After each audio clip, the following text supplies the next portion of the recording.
अगर आप इसी तरह बने रहते हैं तो आप कुछ समय बाद देखेंगे कि उनके पास कोई चारा नहीं है। भावना एक बहुत शक्तिशाली चीज है।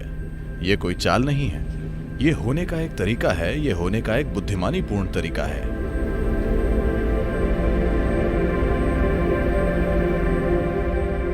सद्गुरु, क्या आप हमें सद्भावना बनाने और बोध को संभालने के बारे में कुछ बता सकते हैं? तो सद्भावना कैसे बनाई जाए? मैं एक चोटी की कंपनी के लिए एक कार्यक्रम कर रहा था। वो वाकई दुनिया की सबसे बड़ी बहुराष्ट्रीय कंपनियों में से एक है। वहां के चोटी के 25 अधिकारी 2 दिन के कार्यक्रम में बैठे थे।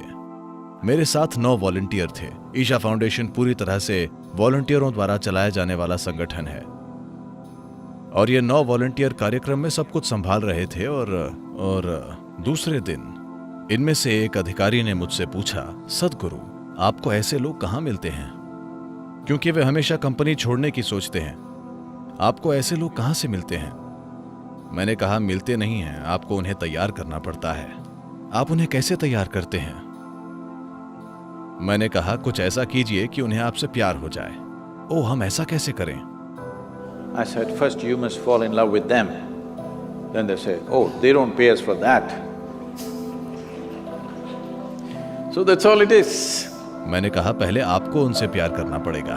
फिर वे बोले, ओ, उसके लिए हमें कंपनी पैसे नहीं देती। तो पूरी बात यही है।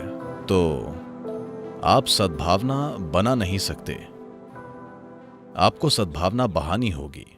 अगर आप इसे हर किसी को देते हैं तो ये कई तरीकों से आपके पास लौट कर आएगी, पर आपको इसकी चिंता नहीं करनी है कि आपके पास वापस आती है या नहीं। यही आपके जीने का तरीका होना चाहिए, इसे होने का तरीका होना चाहिए, ताकि आप स्वाभाविक रूप से हर किसी को अपनी हर उस चीज में शामिल कर लें जो आप हैं। कुछ उत्तर देंगे, कुछ उत्तर नहीं देंगे, और ये ठीक है, ये उनका चुनाव है। लेकिन जहां तक आपकी बात है, कोई विकल्प नहीं है। आप हर किसी के साथ प्रेम में पड़ गए हैं। उनके लिए वे फिर भी चुन सकते हैं, लेकिन कुछ समय बाद वे अपना चुनाव खो देंगे। उनके पास कोई विकल्प नहीं बचेगा।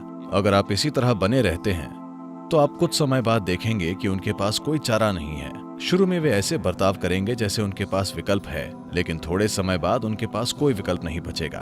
तो सद्भावना बनाने की कोशिश मत कीजिए। देखिए, जब मैं कहता हूं कि किसी चीज के साथ प्रेम में पड़ जाइए, तो मैं बस ये कह रहा हूं, जिसे आप प्रेम कहते हैं वो आपकी भावनाओं की एक खास सुखद स्थिति है। भावना एक बहुत शक्तिशाली चीज है। हालांकि लोग हर तरह की तार्किक बकवास करते हैं, फिर भी दुनिया इंसानी भावनाओं से संचालित है। हाँ, क्या ऐसा नहीं है? कौन चुना जाता है वो अब भी भावनाओं से संचालित होता है ना? देश में या दुनिया में कौन लोकप्रिय है, ये अब भी भावनाओं से संचालित होता है ना? जिन लोगों पर आपने कभी दृष्टि नहीं डाली है, वे ही लोग हैं जिनके साथ आप प्रेम में हैं। कृपया देखिए। हाँ, आप अमिताभ बच्चन को या तेंदुलकर को या ब्रैड पिट या किसी और को, शायद एंजेलिना जोली को देखते हैं। माफ कीजिए। आप उन लोगों के साथ प्रेम में हैं जिनको आपने कभी नहीं देखा है, क्योंकि आपकी भावना की प्रकृति यही है। तो भावना एक शक्तिशाली साधन है। तो अगर आप अपनी भावनाओं में लगातार मिठास बनाए रख सकते हैं तो आप अपने आसपास की हर चीज के साथ प्रेम में होंगे। अगर आप ऐसे हैं तो लोगों के पास कोई चारा नहीं बचेगा। इसलिए ये कोई चाल नहीं है, ये होने का एक तरीका है, ये होने का एक बुद्धिमानीपूर्ण तरीका है। क्योंकि वे आपके प्रेम में पड़ते हैं या नहीं पड़ते हैं, आपका जीवन बहुत सुखद और मधुर होगा। कोई आपसे प्रेम करता है या नहीं, उससे कोई फर्क नहीं पड़ता। बात सिर्फ ये है कि आप प्रेम में हैं और आपका जीवन बहुत सुखद बना देता है। So goodwill, there is no trick to build goodwill.